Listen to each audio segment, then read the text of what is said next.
welcome to Stories for Wonderful Children. I'm Dan Wendelin, your host and storyteller.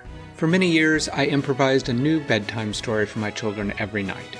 Now, with their permission, I'm sharing the recordings of the best of those stories with you. Right now, we're about halfway through a long story that I told during the pandemic lockdown of 2020 about a girl who attends an online school for adventuring named Myra. I hope that you enjoy it as much as we did. As they traveled through the forest to the great tree the next morning, Corin approached Veer and Doa. "So, what was that thing?" he said.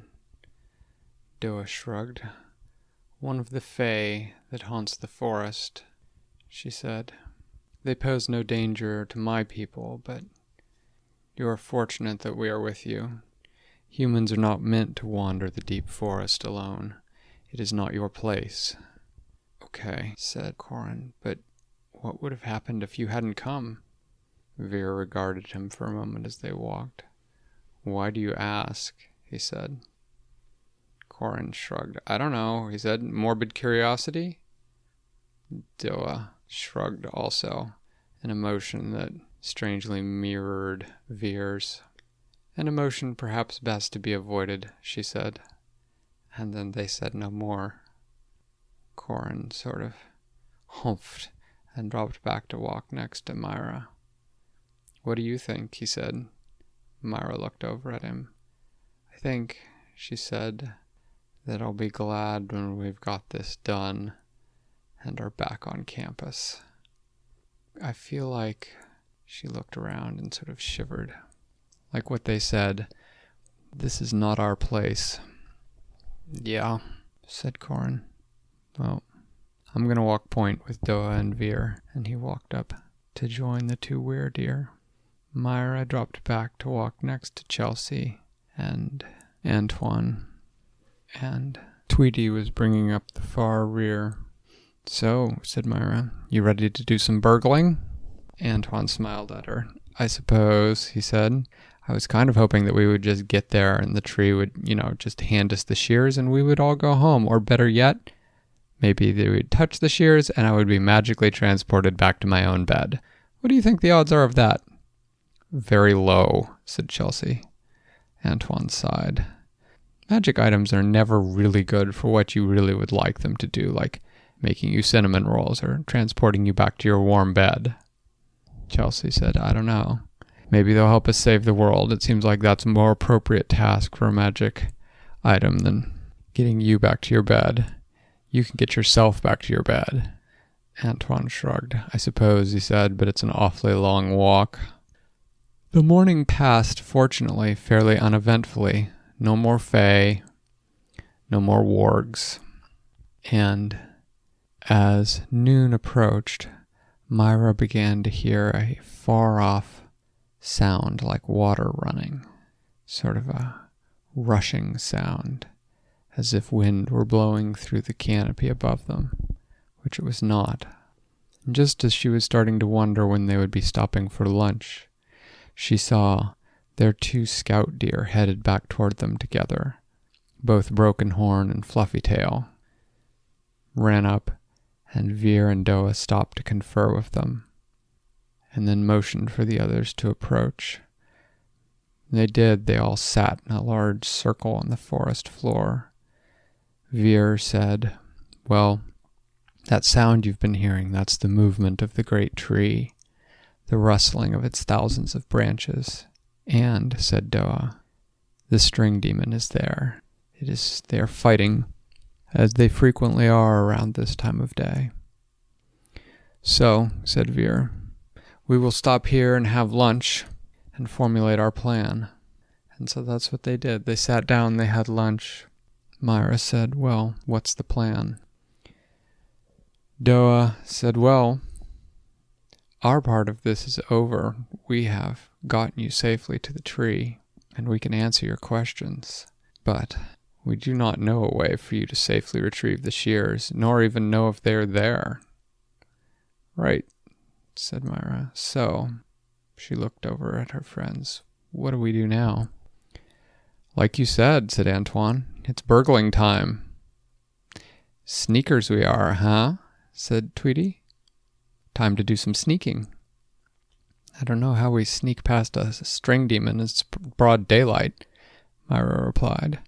"I suppose," said Tweety, "that we shall need a distraction." Said Myra. She looked at Willow and at Hetty. "Do you suppose that you all might distract the string demon?" "If we try to distract that string demon," said Corin, "it's going to catch us and string us and then do whatever it does next, which I don't really want to figure out. It's much faster than we are." "Yes," said Myra, "it is. Maybe it would be distracted by fighting the tree." "Oh," Chelsea said, "I know." She turned to Veer and Doa. She said, The scouts of your people have been of great use to us, and I have noticed that they are very fleet of foot. Would they permit us to ride upon their backs?" Doa frowned. "That is not something that deer do," she replied. "Come on, Veer," said Myra. "What if it's your only chance to rid the forest of this thing? Ask them." Veer said, "This is an insult. They will not take kindly to it." "Well," said Myra, "beg their forgiveness then. But we must ask." "Fine," said Veer, "I will ask." And he walked over to the two scouts. They conferred long, while Myra finished her bread and cheese that she had brought with her, and then finished her lunch with a pear that was unreasonably delicious and juicy after having been in her backpack for 2 days. As she was wiping the last of the juice from her chin, Veer returned to the group. "They will permit this," he said, "but you must know what an honor you are being accorded, how low they stoop. We are not horses." "No," said Myra, "we know this." "All right," she said. "Here's the plan." They crept forward, the sound of rustling leaves growing louder and louder, and finally they emerged through the last screen of trees, and they could see it. The largest tree they had ever seen. No, thought Myra, perhaps the largest single being she had ever seen. It was simply enormous. She could not see the top of it, hidden among branches upon branches upon branches, and all of them in motion as if they were being tossed by a violent wind.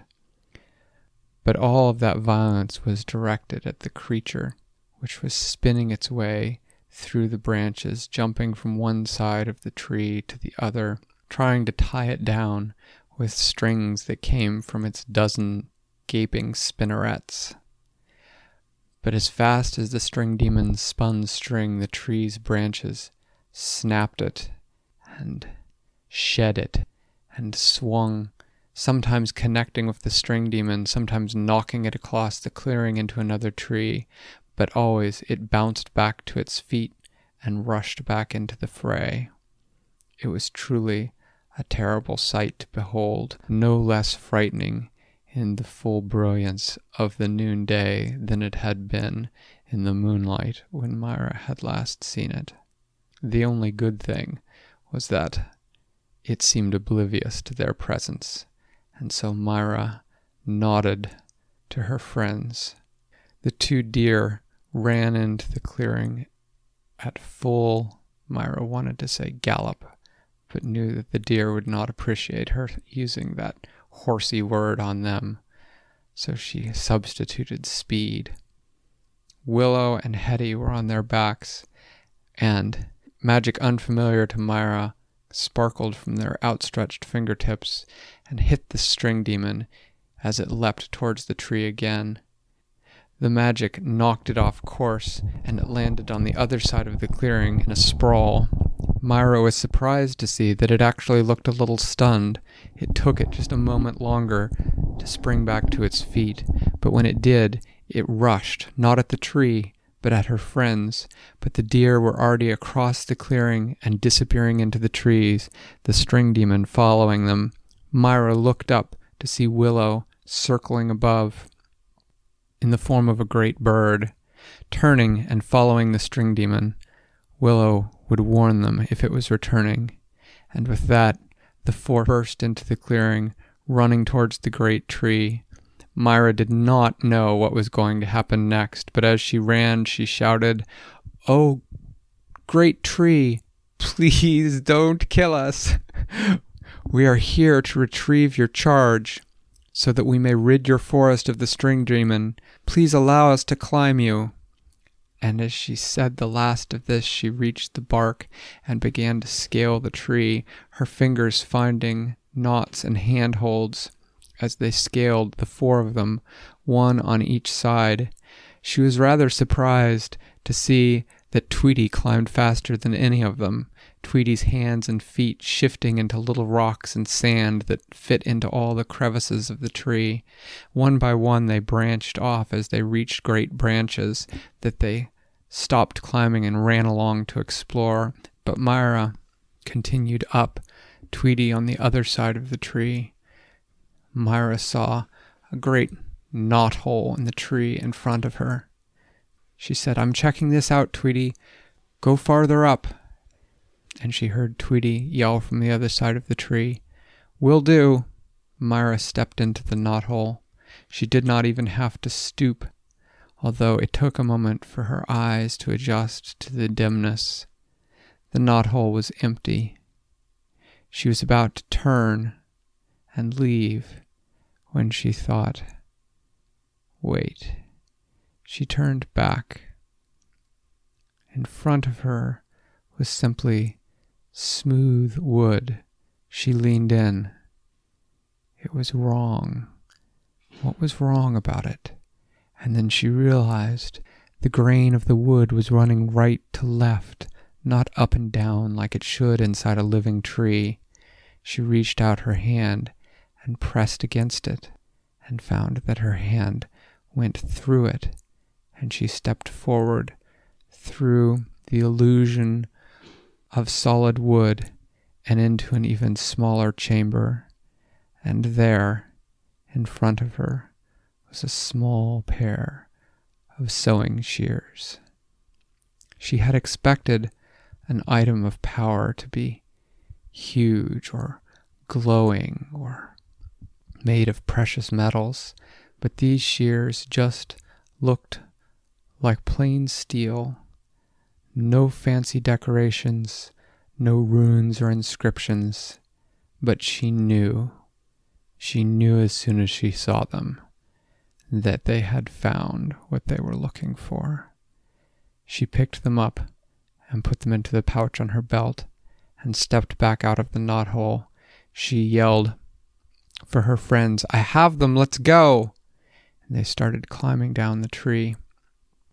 They were almost to the ground when she heard the "ah" cry of a bird overhead, and she knew that was Willow warning them. The string demon was on its way back. She ran for the edge of the clearing and looked back as the string demon burst out of the trees on the other side of the clearing. Doa and Veer were waiting for them. "Let's go," they said. She gathered her other sneaker friends and they ran. She glanced back and saw that the string demon started to follow them into the trees, but great branches reached down and swatted it back. Now the great tree, the spirit at the center of the forest, was no longer defending itself. Now it was on the offensive. It was stalling for time for them, and so she turned and ran as fast as she could. And that is the end for tonight. Thanks for listening to Stories for Wonderful Children. I created today's show, but questions and running commentary were supplied by my children. The theme music was created by Brandon Thompson, and our wonderful logo was designed by Silas Swindlin. If you know someone who might enjoy the show, please tell them about it. Do you want more stories? you can now subscribe to the show and help pick a new story for me to tell every month. The show's website is storiesforwonderfulchildren.com. Until next time, I'm Dan Wendelin, reminding you to tell someone you love a story.